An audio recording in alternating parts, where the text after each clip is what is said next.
দক্ষিণবঙ্গের খবর লন্ডভন্ড হবে সব। 40 থেকে 50 কিমি বেগে উঠবে ঝড়। দক্ষিণবঙ্গে জারি হলুদ সতর্কতা। ধেয়ে আসছে দমকা হাওয়ার সঙ্গে বৃষ্টি। নমস্কার, আপনারা দেখছেন পিবিএন বাংলা।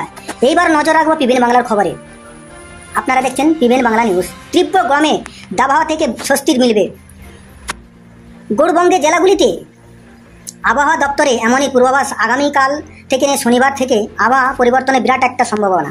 আর কয়েক ঘন্টার মধ্যে গরমের দাবহাওয়া থেকে মুক্তি দিতে ধেয়ে আসছে দমকা হাওয়া, বৃষ্টি নামবে এই জেলাগুলিতে। শুক্রবার থেকে আবহাওয়া পরিবর্তনের সম্ভাবনা। আগামী 4 দিনের বৃষ্টিপাতের সম্ভাবনা কোথায় কোথায় জানুন।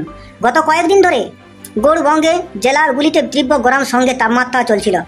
তাপমাত্রার পর্দা 38 ডিগ্রি থেকে 39 সেলসিয়াস পর্যন্ত উঠেছিল। মালদহ সহ উত্তর দক্ষিণ দিনাজপুর জেলায় শুক্রবারে গরমের দাবহাওয়া থাকবে, এমনটাই পূর্বাভাস আবহাওয়া দপ্তরের সূত্রে জানা গিয়েছিল।